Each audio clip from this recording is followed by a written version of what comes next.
Alors nous reprenons cette fois-ci avec le débat. Notre ami va faire circuler un micro pour les questions. Je vous demanderai, je crois qu'on a cette discipline ici avec l'expérience, à poser de vraies questions et à ne pas faire d'intervention style exposé parce que ça n'a pas d'intérêt et puis ça lasse tout le monde. Et on n'a pas beaucoup de temps, on a devant nous 30-40 minutes maximum de débat. Alors ce que je voulais juste dire aussi, c'est que vous avez vu, lorsque le fil s'est déroulé, les explications de chacun de nos deux intervenants prestigieux, vous avez remarqué que nous avions la fille du Nil sur ma droite, et qui est d'origine égyptienne, et un ancien ambassadeur israélien en Égypte, qui connaît très bien l'Égypte, et c'est, je crois, une occasion unique, tout de même assez étonnante, parce qu'au départ, Sylvie n'avait pas prévu de venir à ce débat, et le fait est qu'il se passe avec deux analystes liés d'une certaine manière au pays du Nil, et c'est quand même intéressant à remarquer. Cher ami. Essayez de voir si ça peut aller loin, ça. Voici venu le temps des questions. Voilà. Jacqueline, vous commencez, ensuite madame. Ensuite monsieur. Jacqueline.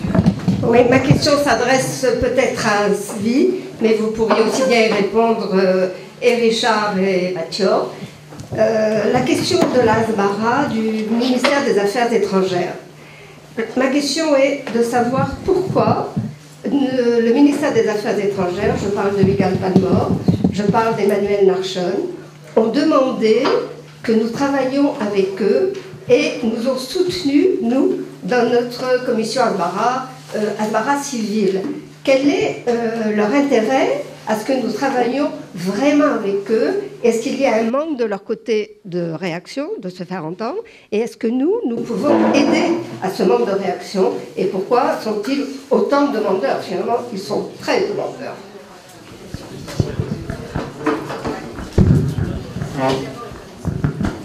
Écoutez, ils voudraient bien, les gens du ministère des Affaires étrangères, puisque jusqu'à présent, le gouvernement d'Israël n'a pas mis sur place une stratégie face à ce qui se passe, surtout en Europe, aussi aux Nations Unies, mais surtout en Europe. L'Europe, finalement, de ce point de vue le plus important, ils préfèrent, ces gens-là préfèrent que des organisations importantes comme les BRICS fassent un peu leur travail. C'est beaucoup plus facile. C'est beaucoup plus facile pour eux, si vous commencez par exemple à répandre ce que je viens de dire sur le narratif, etc. Donc vous n'êtes pas officiel, mais vous êtes des juifs, vous êtes organisés, vous aimez Israël, vous aimez le peuple juif, c'est votre peuple, vous avez le droit de le dire. Donc si une contre-attaque Asbara provient des organisations comme ça, c'est formidable pour Israël. Ça c'est très bien, je suis absolument d'accord. Mais finalement, et Israël, c'est un pays avec beaucoup de moyens, avec beaucoup de têtes pensantes, avec beaucoup de possibilités, avec 110 ambassades, je crois. Donc on peut arriver partout.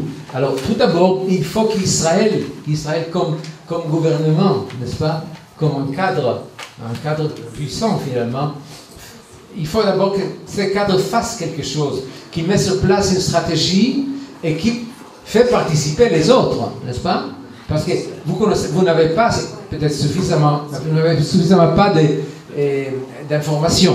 Parce que nous, dans le ministère des Affaires étrangères, je suis à la retraite, je ne suis pas au ministère, mais on a beaucoup d'informations. Nous recevons pratiquement tous les jours les différents départements et les renseignements, et disons, résumés des presses, résumé des médias, de tout, et résumé des conversations avec des intellectuels, avec des gens. C'est-à-dire, nous connaissons Israël, l'État d'Israël, l'État officiel d'Israël. Le ministère des Affaires étrangères connaît beaucoup, beaucoup plus que l'homme moyenne sur ce qui se passe en Europe, sur ce qui se passe dans le monde arabe, sur la pensée des Arabes et sur la pensée des Européens. Mais ce n'est pas mis en état de, comment dirais-je, ce n'est pas traduit en stratégie d'attaque, n'est-ce pas? Uniquement de défense. Bon, il dit ça, il faut comprendre quelle est finalement jusqu'à maintenant la défense d'Israël.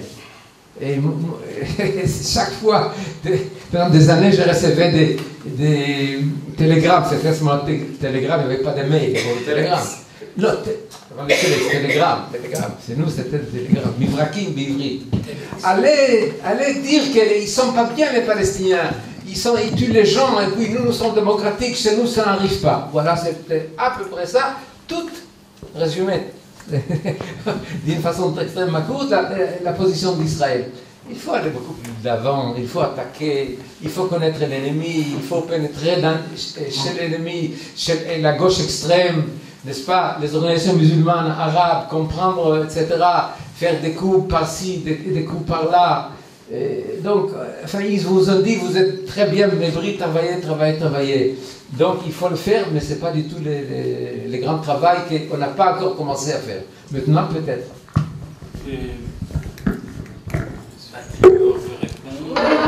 Pas trop longtemps, oui. Je trouve que l'État, c'est à vous à exiger, Israéliens, à exiger de votre gouvernement qu'il vous défende.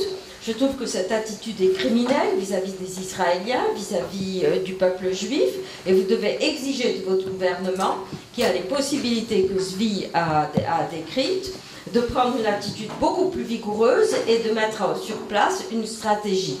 Parce que ce n'est pas assez de dire à des groupes, à des individus, oui, vous continuez, mais ça ne veut rien dire.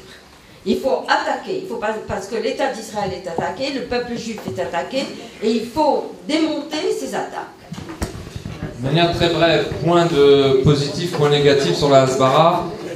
Ce que j'en ai vécu, moi, en tant que journaliste francophone, je voudrais dire deux choses. Tout d'abord, il y a alors le négatif, c'est que, si vous voulez, souvent, comme l'a dit Tzvi, la Hasbara israélienne n'est pas musclée, pas structurée. J'avais proposé, en quittant le Jérusalem Post en 96 aussi, j'avais été allé voir à l'époque Avi Pazner, qui était l'un des bons ambassadeurs d'Israël en France, et on avait créé avec des amis ici un organisme sur Internet, normalement, qui faisait que démarrer à l'époque, qui s'appelait l'Observatoire de Jérusalem.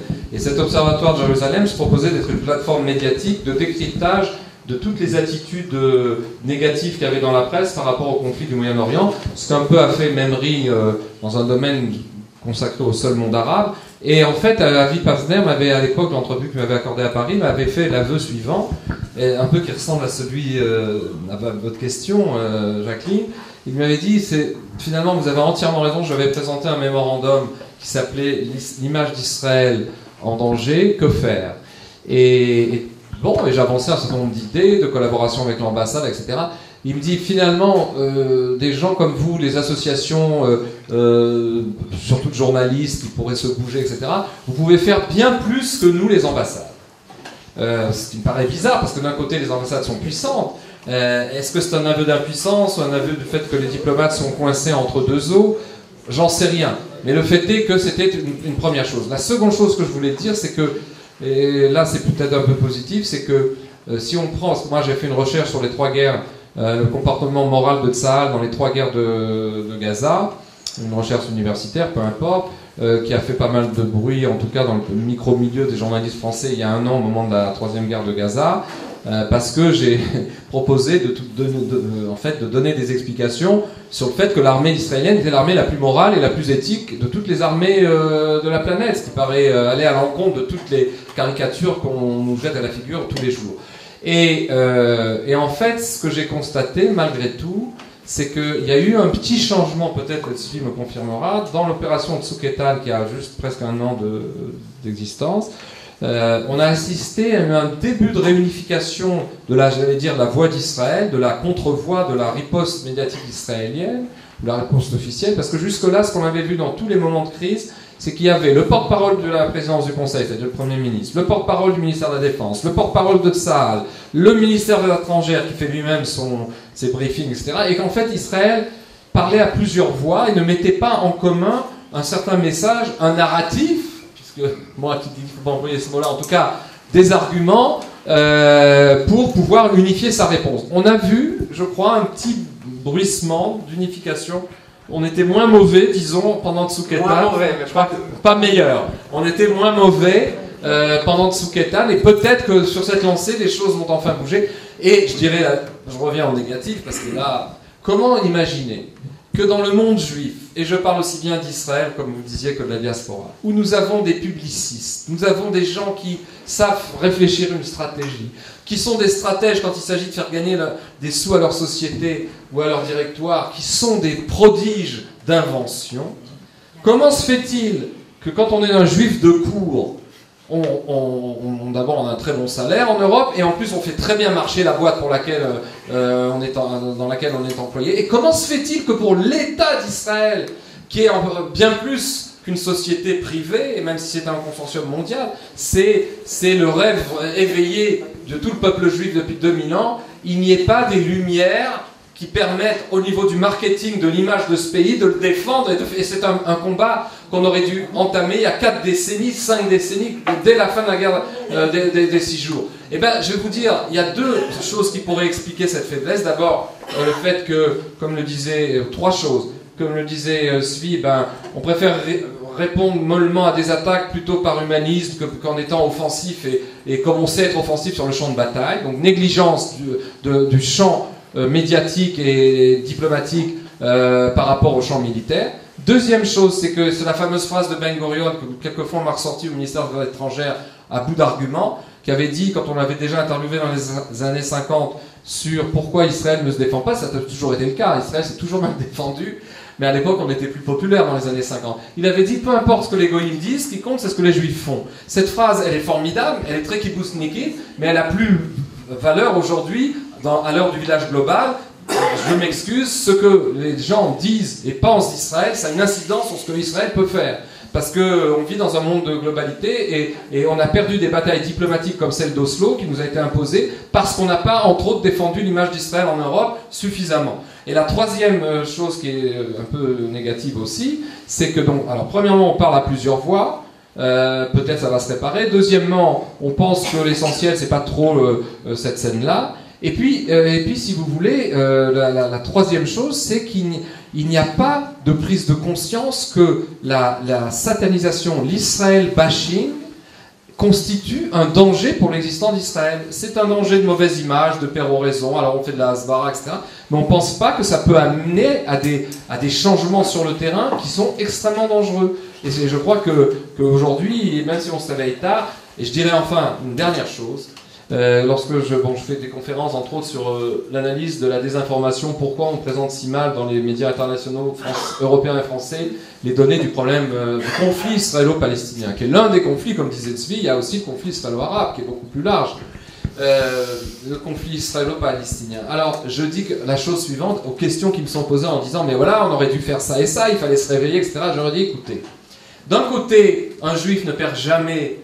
Comme tout à l'heure, quelqu'un est venu me trouver en me disant, voilà, on est un groupe, on veut faire telle et telle chose. Il faut toujours partir de zéro, il faut toujours faire ce qu'on croit devoir faire, il faut jamais baisser les bras. Et même si on a perdu X batailles diplomatiques depuis 3 décennies ou 4 décennies, rien n'est encore perdu, et on a la force de se réveiller. Donc d'un côté, il faut faire ce qu'il faut faire, mais d'un autre côté, quand vous aurez lu le livre de Jean-Claude Milner et une analyse structurelle de qu'est-ce qui oppose Israël à l'Europe, je dis aussi aux gens, quand bien même nous nous serions réveillés il y a 4 décennies, quand bien même nous aurions parlé haut et fort avec d'excellents stratèges qui auraient travaillé pour leur pays enfin et pas seulement pour leur patron, et qu'on aurait peut-être perdu moins de batailles diplomatiques, il n'empêche, il n'y a pas pire sourd que celui qui ne veut pas entendre. Et l'Europe est dans une situation autistique, pas seulement parce qu'elle a été endormie par la propagande arabe, qui est finalement, comme disait Eliane Amadou Lévy-Valency dans un excellent livre qui s'appelait La dignité des mots.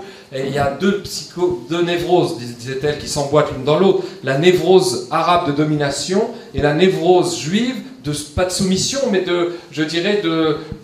presque de haine de soi, quelquefois. Quand ces deux névroses s'emboîtent, ça crée des processus comme Oslo, et ça crée, si vous voulez, ce silence sur les ondes qui est terrible. Or, on peut le combattre, mais sachez aussi, il faut faire ce combat sans trop d'illusions, parce que la structure autistique structurelle de l'Europe fait que même si nous avions crié haut et fort il y a 4 décennies, de toute manière, on n'aurait pas pu changer grand-chose au niveau diplomatique, au niveau des grands axes. C'est peut-être un peu pessimiste de dire ça, mais je crois que ça mérite d'être médité, en tout cas d'être dit. Il n'y a pas pire sourd que celui qui ne veut pas entendre.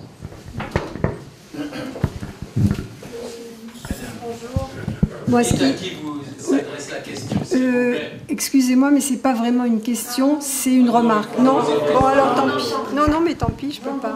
Il faut poser une question. Peut-être, madame, si vous faites une remarque c'est très d'une rapide, minute, c'est très rapide. elle est recevable, mais pas une intervention. Non, c'est très rapide. Simplement, vous dites qu'on a en face de nous des autistes. Bien, moi, ma fille a travaillé avec des autistes. Avec des autistes, il faut répéter les mêmes choses, des choses très simples, et les répéter tout le temps. Et je crois que la propagande israélienne, elle est diffuse. On a très peu de temps d'antenne sur les médias. Il faut en profiter pour répéter des slogans. La propagande israélienne, ça doit être des slogans. Par exemple, et je termine, ne vous inquiétez pas, par exemple, dire, les gens l'ignorent, c'est quelque chose d'incroyable, qu'Israël est construit sur 17% et demi de l'ancienne Palestine, que la Jordanie, c'est plus de 80% de l'ancienne Palestine. Demandez donc à la Jordanie de rendre les territoires. Voilà, c'est tout. J'arrête. Merci.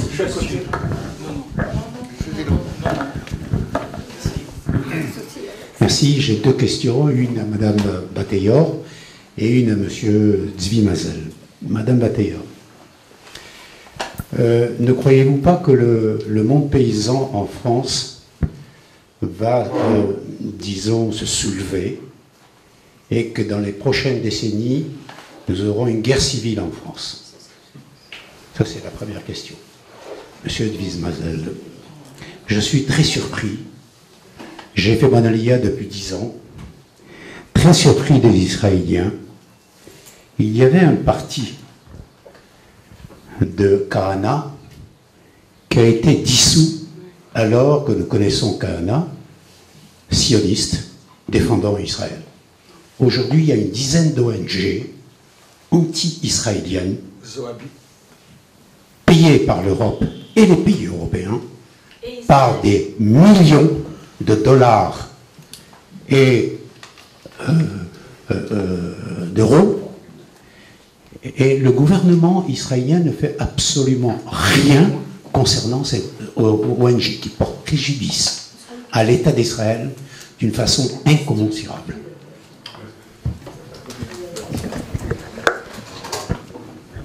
Oui, alors... S'il vous plaît. Attendez. Alors voilà, pour votre première question, oui, il y a, en effet, il y a énormément en France, mais dans l'ensemble des pays européens, je suppose, peut-être davantage en France, mais aussi en Allemagne, aussi en Italie, il y a une très violente réaction contre la politique des gouvernements, les politiques de multiculturalisme, d'immigration porte ouverte, d'islamisation de l'instruction et des structures de l'État, de l'acceptation de certaines lois de la charia, comme les lois du blasphème, etc. En fait, ce que les populations européennes ressentent maintenant, c'est que leur propre gouvernement eurabien protège les nouveaux venus, protège les musulmans contre les populations européennes. Et ce que ces populations recherchent, c'est de nouveau une sorte une recherche de leur identité, une réenracinement dans leur identité et leurs valeurs européennes, parce qu'ils sentent que subitement tout disparaît dans la mondialisation et dans l'islamisation que leurs propres gouvernements ont programmé et ont voulu dans la part pour créer, pour amener à l'avènement de cet eurabien, de cette société multiculturelle euro-arabe. Alors donc il y a à la fois les populations européennes sont prises au piège de la politique européenne. Il faut différencier entre les populations européennes et les gouvernements européens. Ces populations européennes ressentent leur gouvernement comme des ennemis de leur survie. Elles pensent comme les Israéliens qu'elles sont menacées par une population de substitution. C'est pour ça que j'ai parlé des deux volets de Rabia. Un qui s'adresse à l'Europe intérieure, la politique intérieure, et l'autre extérieure.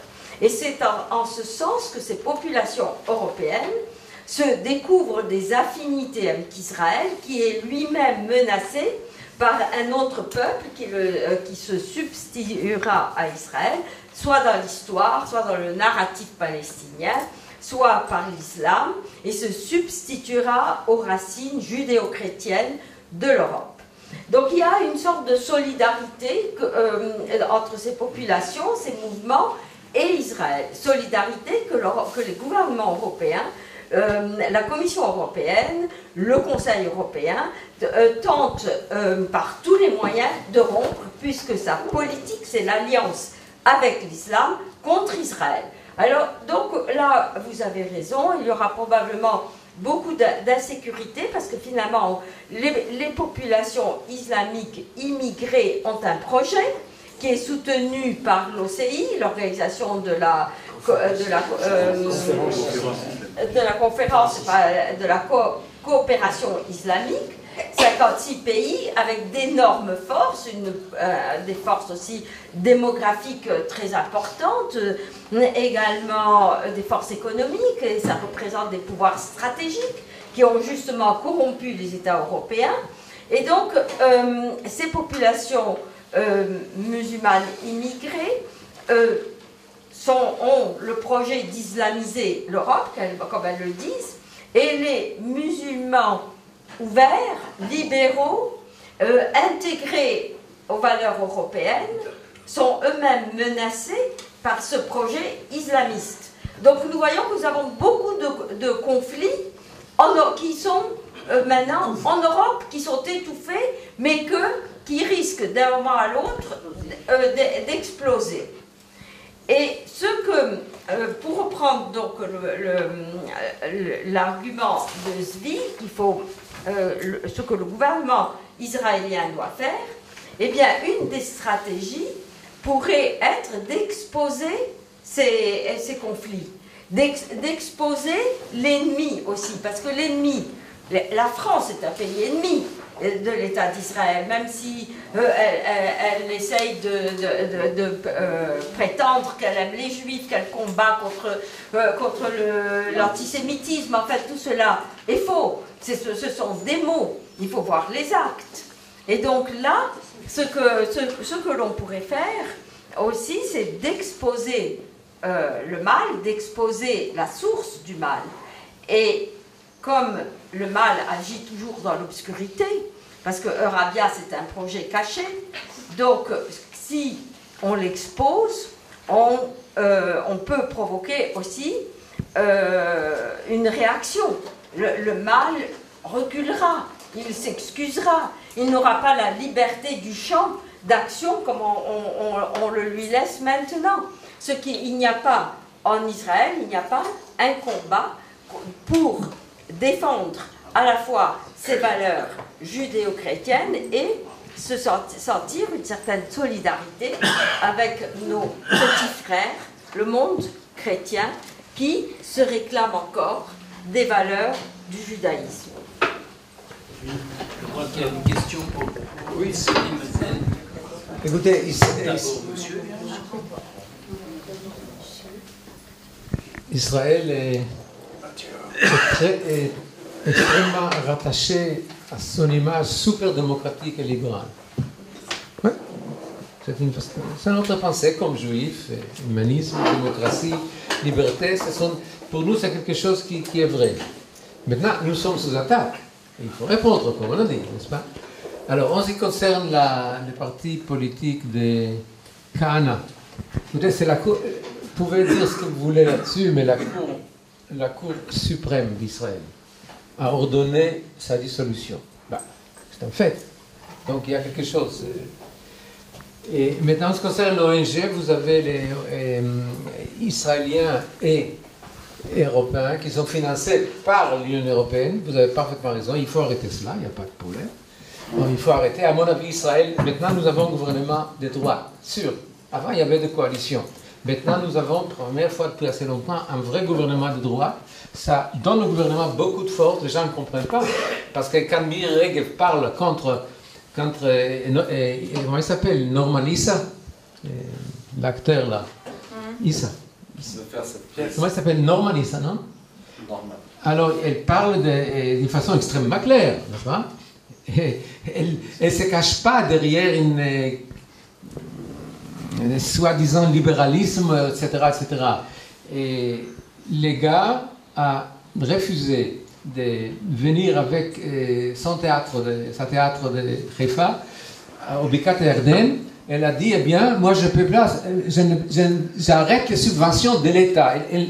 Elle n'a pas dit qu'il n'avait pas le droit. Il a le droit de faire ce qu'il veut. Il a le droit de dire ce qu'il veut, de faire et de dire. Et chacun de nous, et chaque personne de la gauche, et même Hanin Zouabi.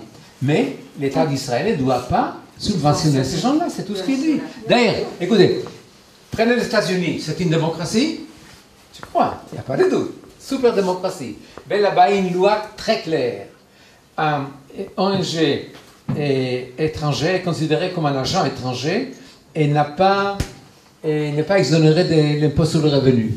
Alors les gars qui les soutiennent en Amérique savent très bien que s'ils donnent de l'argent, 50% va à l'État américain. Alors, la même chose doit être faite ici.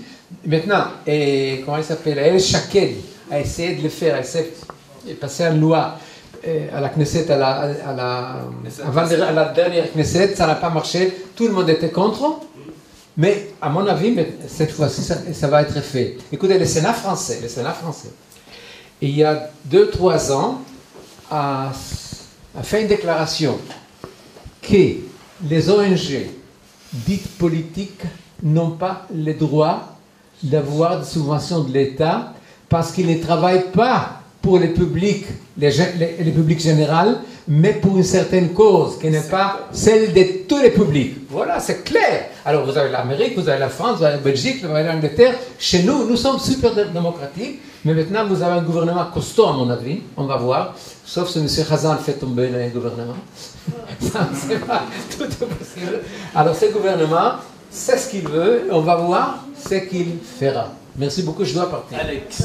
Moi, je dois partir, je suis venu un peu. Et si vous me permettez.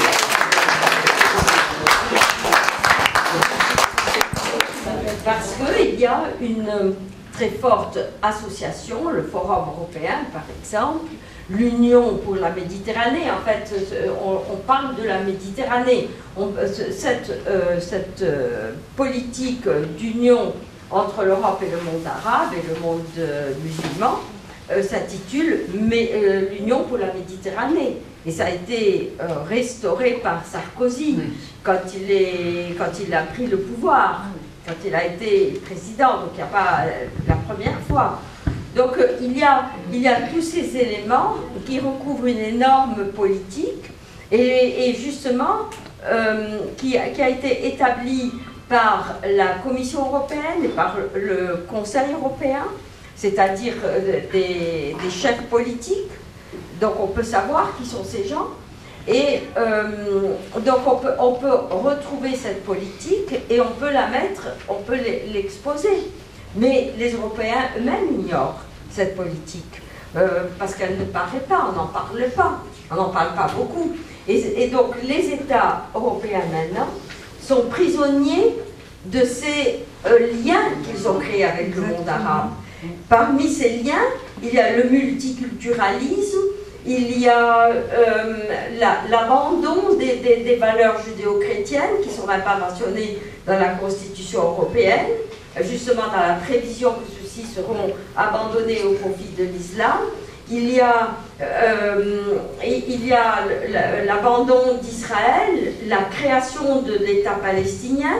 C'est tout un ensemble et les États européens ne peuvent plus reculer. Ces gouvernements européens ne peuvent plus reculer. Et ce que les peuples européens veulent, c'est casser cette politique, mais les États européens ne peuvent plus le faire. Donc il y a maintenant une collision entre les peuples européens et les gouvernements européens. Juste les deux, parce que quelqu'un est venu me trouver tout à l'heure en disant mais il y a aussi le problème des Juifs dans ces non-dits. Deux petits éclaircissements que vous connaissez peut-être déjà à propos de Rabia et du processus de Barcelone. Le problème, c'est que nous aussi, les juifs en Europe, certains juifs séfarades, avec leur illusion de la paix d'Oslo, ont soutenu, moi je connais des professeurs de droit, des professeurs d'économie à Aix-en-Provence et ailleurs, ont soutenu et qui participent en plein au processus de Barcelone. Et ici, le grand agent du processus de Barcelone n'était ni plus ni moins que l'ancien Premier ministre, ancien ministre de la Défense et ancien ministre des Affaires étrangères et surtout président de l'État d'Israël, Shimon Peres, a été l'homme du processus de Barcelone et qui est donc une collusion israélienne de l'intérieur avec le processus eurasien et les illusions du processus d'Oslo et du processus de Barcelone. Il faut le savoir, parce que là aussi il faut appeler un chat un chat. Quand Mme Bataillor dit que la France est l'ennemi d'Israël, au premier abord ça choque l'assistance, mais en réfléchissant bien, j'ai une preuve de l'affirmation de Mme Bataillor, c'est la connivence entre la France et les pays arabes dans l'exfiltration du grand mufti de Jérusalem après la guerre, qui était poursuivi pour crimes de guerre par les Alliés, pour sa collaboration avec Hitler. Deuxième question. Quelle est votre question, s'il vous plaît? Non, celle-là, c'était juste... Alors, ma question, la Hasbara, si j'ai bien compris, s'adresse d'État à État. Mais il n'y aurait pas également une Hasbara aussi utile en direction de la communauté juive américaine qui est en pleine déliquescence et qui vote à 65% pour Obama. Troisième question. Ce ne sont pas des questions jusqu'à présent. Pourquoi, alors sous forme de question, pourquoi il n'y a pas de campagne de boycottage pour l'activité économique qui s'exerce dans Chypre Nord, occupé par la Turquie? Et une définition, et je termine, c'est très bref, une définition sous forme de boutade entre l'islam et l'islamisme. L'islam, c'est l'islamisme au repos. L'islamisme, c'est l'islam en mouvement. Oui, alors pour la population juive américaine, eh bien, elle est faible, elle se décompose, comme vous dites, mais c'est à cause de la faiblesse de la Hasbara de l'État d'Israël. Si Israël avait une image beaucoup plus forte et plus positive, et vis-à-vis des problèmes de notre époque, parce que la communauté juive et Israël l'a fait à une autre époque, dans des années très difficiles, au début du XXe siècle et plus tard, après la guerre, etc.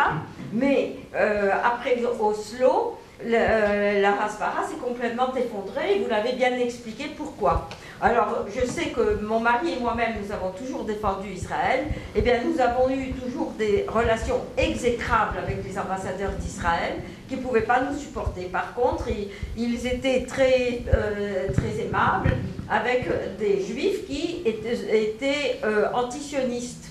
Alors, c'était flagrant et c'était très choquant. Alors, je comprends que les juifs se découragent de défendre l'État d'Israël dans une telle situation. Pour Chypre Nord. Pardon? Pour l'occupation de Chypre Nord. Oui, ben, voilà, c'est toujours le même problème. Israël ne se défend pas, Israël ne parle pas de Chypre. Et puis, en fait, bien sûr, ça fait partie de la guerre contre Israël. On critique la construction du mur en Israël, mais il y a des murs partout. On critique l'occupation d'Israël de la Judée et de la Samarie, mais il y a partout des occupations. Ça fait partie de cet ensemble de haine vis-à-vis d'Israël pour détruire, pour délégitimer Israël. Il ne faut pas se faire d'illusions. Cette guerre, cette haine d'Israël conduira à une autre Shoah. C'est vers cela que nous avançons. Et ceux qui soutiennent la propagande anti-israélienne soutiennent également la destruction de l'État d'Israël.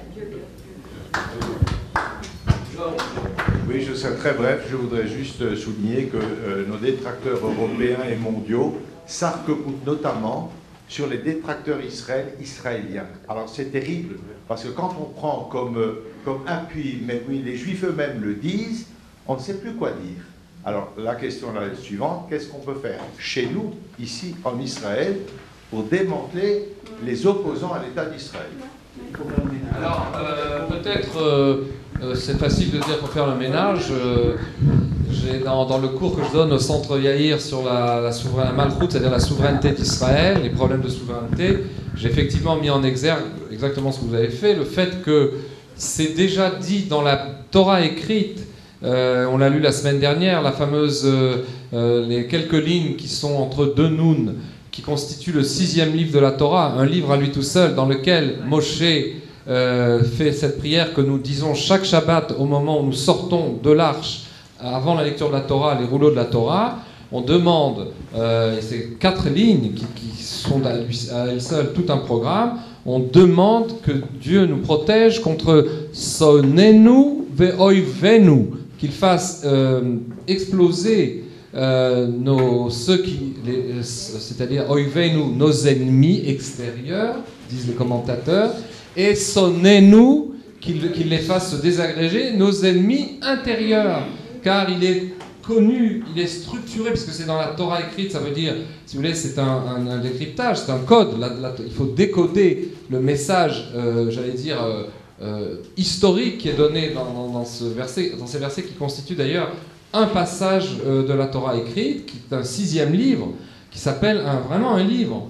Il n'y a pas 5 livres de la Torah, c'est au milieu de Bamidbar, le livre des nombres, comme on dit en français, mais ça constitue, dans le livre des nombres, il y a 2 livres, il y a tout le livre, plus ces 5 versets, qui sont entre un noun à l'endroit et un noun à l'envers. Et les maîtres d'Israël disent, c'est parce qu'en fait, là, il y a une sorte de passage de science politique hébraïque. La Torah nous transmet l'idée que structurellement, dans le peuple juif, nous avons nos ennemis extérieurs et nous avons nos ennemis de l'intérieur. Et évidemment, quand quelqu'un dit qu'il faut faire le ménage, c'est pas si simple que ça. La première chose qu'il faudrait au moins faire en Israël, c'est de les désigner comme des ennemis. C'est-à-dire de renvoyer comme un mur de tennis, ou quelqu'un qui joue tout seul au tennis, de renvoyer ce qui est dit, ce qui est fait, pour que le public israélien se rende compte de quoi il s'agit, et que oui, l'ennemi est aussi en Israël, et il est même beaucoup plus pernicieux que l'ennemi extérieur. Puisque vous savez, quelqu'un l'a dit, il y a bien des monographies, des articles, des interviews qui s'appuient sur le fait que ce sont des Israéliens qui parlent et qui pérorent. Alors quand ça vient d'un juif qui en fait agit au nom de la haine de soi ou de la méconnaissance de soi, ce qu'il faut, c'est pas répondre à la haine par la haine et à l'interdiction. On ne peut pas tout d'un coup faire des interdictions par centaines, ça va être trop difficile, surtout par un gouvernement qui repose sur 61 députés sur 120 à la Knesset. Ce qu'il faut, c'est simplement faire un travail d'explication.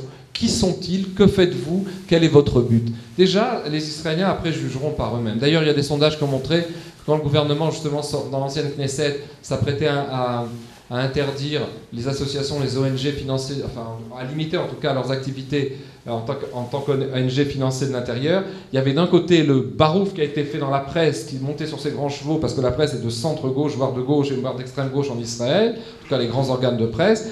Et par contre, il y a un sondage qui montrait que cette mesure était soutenue par 80% des Israéliens, qui savent, eux, appeler un chat un chat.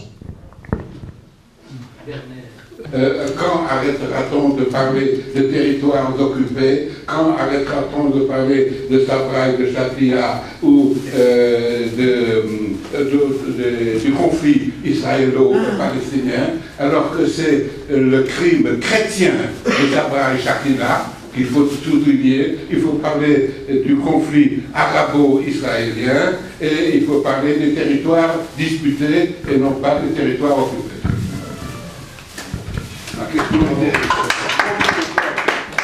C'était en fait pas une question, c'était un complément. Je crois que c'est votre loge qui a sorti il y a quelques années un petit dictionnaire, un index ou qu'on appelle ça, oui, un lexique des mots, le sens des mots. Je crois que la bataille s'opère au niveau d'abord sémantique. Et c'est essentiel. La question voudrait donner un tout petit peu d'optimisme, enfin pas d'optimisme, mais positif. Est-ce qu'il n'y a pas lieu, devant maintenant cette résurgence enfin, de l'État islamique et qui réveille certains pays arabes, comme l'Égypte, la Jordanie, l'Arabie saoudite, qu'est-ce qu'on peut espérer de ce côté-là? Bon, vous faites bien de poser des questions optimistes. Eh bien, il faut toujours espérer dans l'être humain. Et on peut savoir que nous avons aussi des amis parmi les musulmans. Et il ne faut pas penser que l'ensemble du monde musulman pense comme Daesh, comme Boko Haram, etc. Nous avons des amis qui veulent nous aider, qui veulent changer, et nous pouvons les aider à changer. Et donc, on ne peut pas prévoir la politique, mais on peut espérer que ces musulmans, ces chrétiens, ces populations chrétiennes, bouddhistes, etc., comprendront les dangers que représente cet islam-là pour l'ensemble de l'humanité. Une dernière question, Yoël, cher. Notre ami. Non, ça n'est pas une question. Les absents ayant toujours tort, il faut bien que quelqu'un les remplace. 2 collègues du ministère ne sont pas là, Tzvi Mazel est déjà parti. Et j'entends tout le temps parler des ambassades qui dorment, des fonctionnaires qui font la sieste. Alors, pensez aussi au niveau politique du gouvernement, parce que Yoel Lyon et Narshon, ce n'est pas aux urnes qu'ils ont été nommés dans leurs fonctions. Mais aux urnes, nous avons nommé dans leurs fonctions des gens qui ont privé le ministère des Affaires étrangères de la stratégie, des relations avec la diaspora, avec les communautés juives dans le monde, du processus de paix, si et quand il y en aura un, et le ministère est émasculé.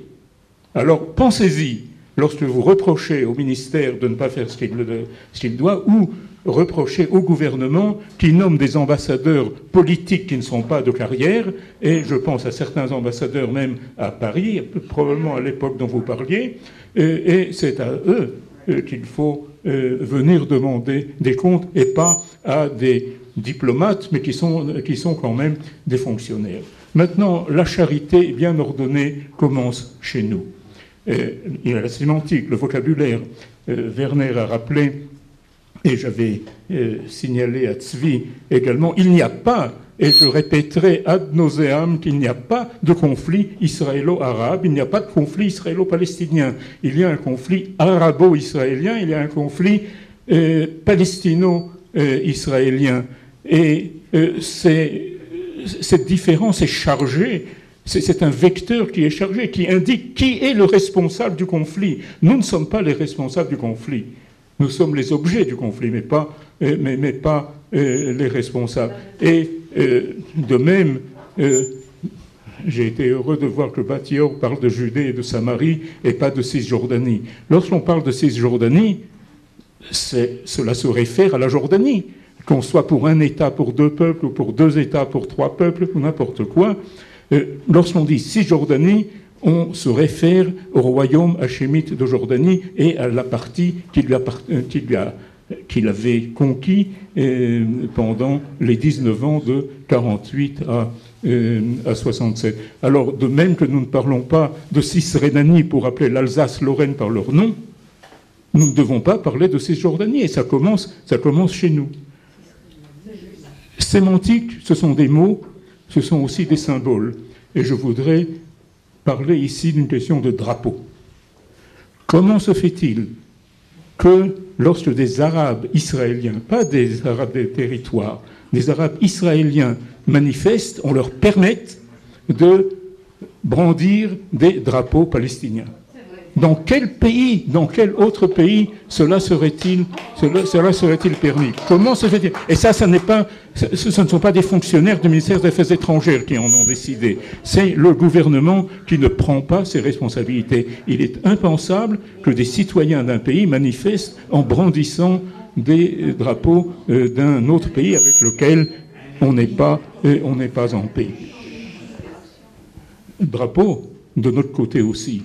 Le jour de la marche de Jérusalem, des jeunes juifs portant kippa, pour la plupart d'entre eux, nous avons vu un film horrible, marchant dans les rues de la vieille ville de Jérusalem avec les drapeaux israéliens et criant « Mavek la'aravim ».